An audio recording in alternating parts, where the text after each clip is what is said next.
From 1950 to 1954, a junior senator from the rural state of Wisconsin became one of the most powerful and influential figures in US politics. In this program, we're going to use film from the archive to examine the rise and fall of Senator Joseph McCarthy. There is only one issue of communists in our government. I am not a communist. Have you no decency, sir? Just how important did McCarthy become? This next clip comes from a documentary made in the 1980s, and it gives us a sense of how prominent McCarthy became.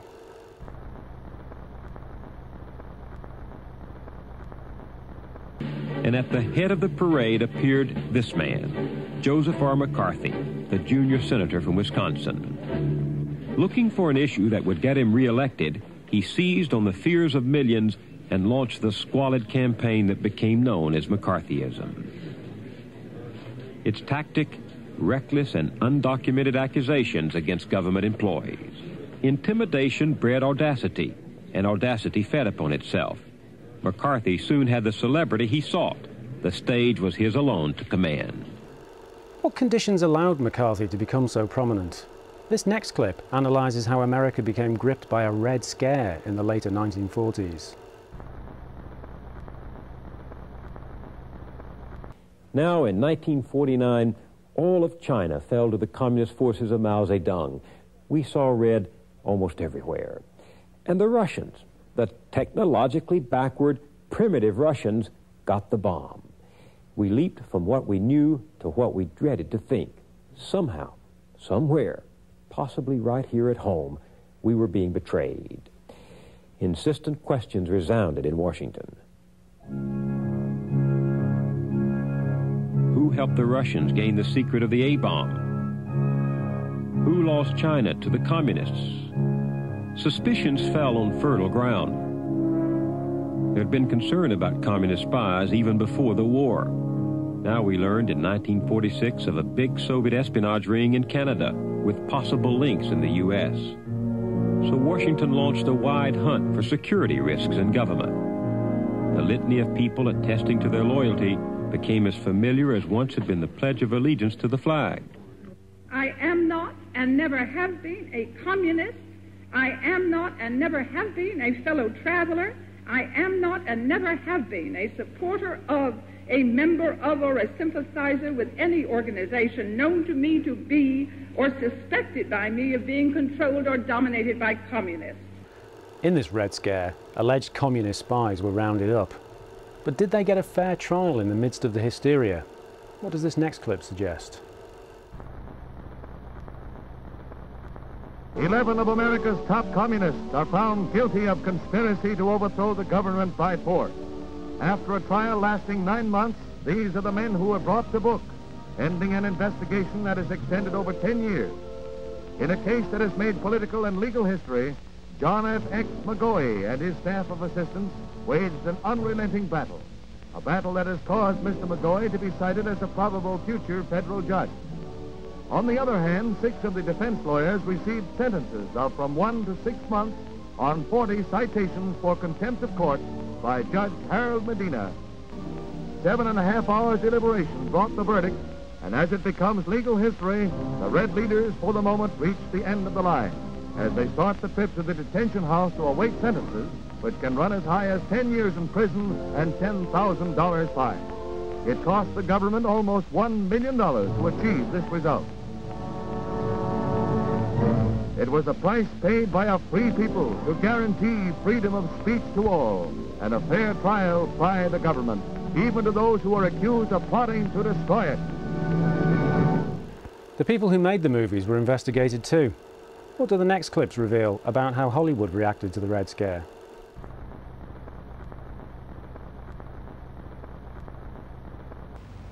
We will forthwith discharge or suspend without compensation those in our employ, and we will not re-employ any of the 10 until such time as he is acquitted or has purged himself of contempt and declares under oath that he is not a communist. We will not knowingly employ a communist or a member of any party or group which advocates the overthrow of the government of the United States by force or by any illegal or unconstitutional methods. We request Congress to enact legislation to assist American industry to rid itself of subversive, disloyal elements. Nothing subversive or un-American has appeared on the screen, nor can any number of Hollywood investigations obscure the patriotic services of 30,000 loyal Americans in Hollywood who have rendered their government invaluable service in war and in peace.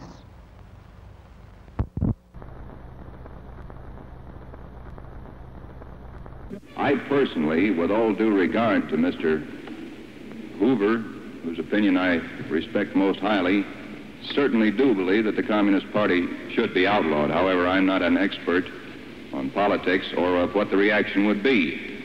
If I had my way about it, they'd all be sent back to Russia or some other unpleasant place.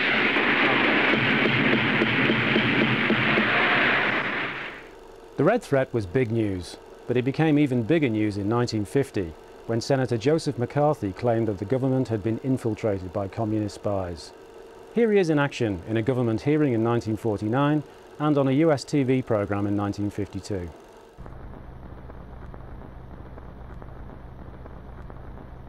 Mr. Chairman, today this man, John S. Service, is a ranking officer in the policy-making group of untouchables on duty in Calcutta, India, one of the most strategically important listening posts in the world today. He was not an acceptable risk under Mr. Atchison's own yardstick of loyalty the day he entered the government.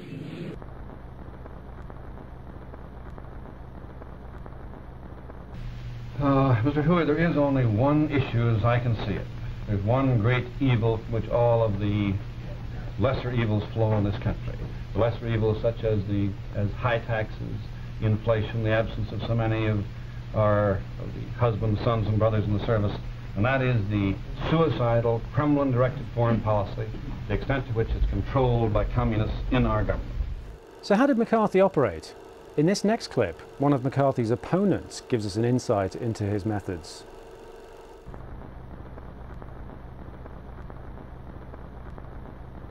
The technique used by the senator in making these charges is apparently typical. He first announced at a press conference that he had discovered the top Russian espionage agent in the United States. At this time, he withheld my name. But later, after the drama of his announcement was intensified by delay, he whispered my name to a group of newspaper men with full knowledge that it would be bandied about by rumor and gossip and eventually published. I say to you that this was unworthy of a senator or an American. So did McCarthy's methods work? Watch this extract from a 1952 TV program and see what it reveals about how important McCarthy had become by that time.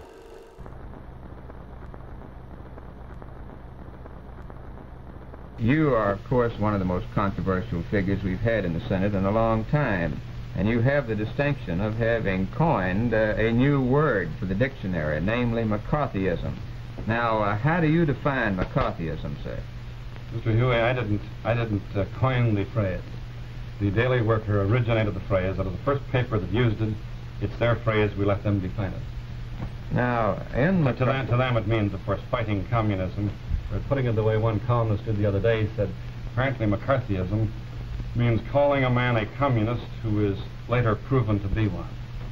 Now, I'd like to just ask you this as one American.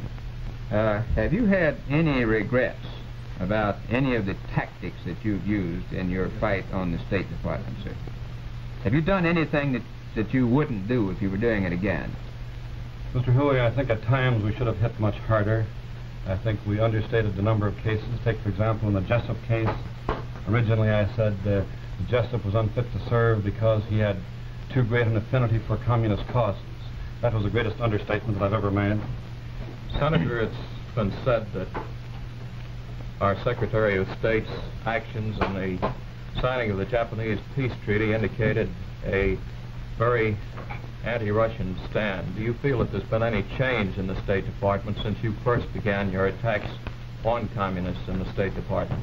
Mr. Talbot, I don't think they can change any more than a leopard can change his spots.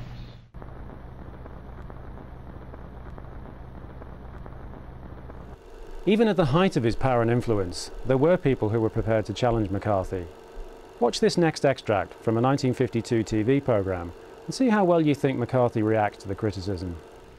Now, Senator, do you think that you have been guilty of any un-Americanism yourself in your efforts to combat what you define as un-Americanism?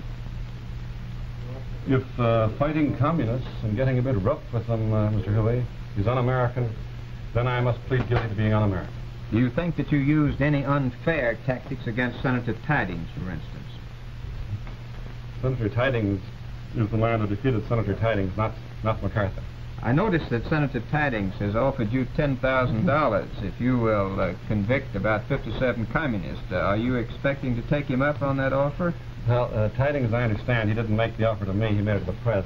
I understand he offered $10,000 if I would convict 57 communists before the 8th of February.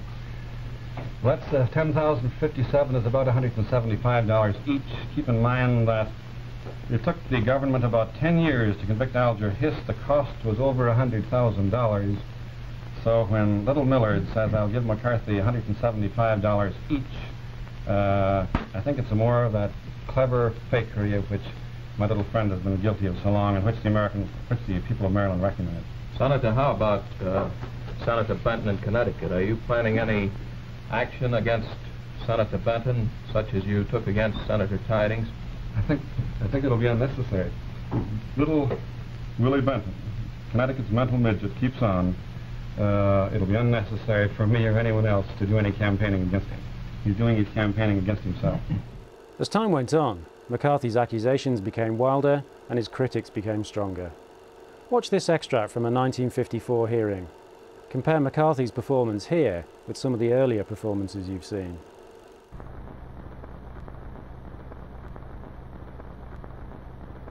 At this moment, Senator, I think I never really gauged your cruelty or your recklessness.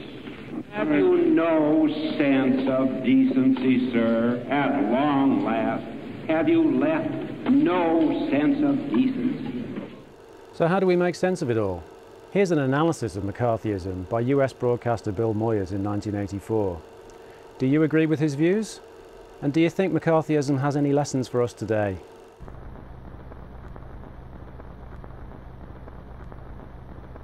How had this Inquisition gone on for so long? Why didn't more people stand up sooner? Well, after 4 years of total war against fascism, we found it hard to come down from the patriotic high of a righteous cause. We saw communist police states that reminded us of the ugly totalitarian powers of the 30s, and real communist spies turned up among our allies. Our leaders made the most of these combustible materials. To embolden us for our New World role, they created an official case of the jitters from just about every quarter, from churches, industrialists, unions, schools, the press, and the military. We were bombarded with a hate the enemy campaign rare for peacetime. The Attorney General's list of subversive organizations made it open season on scapegoats. And the fear got out of control. It created an irrational craving for the safety of conformity, a stampede of patriotic fervor. A lot of things got trampled.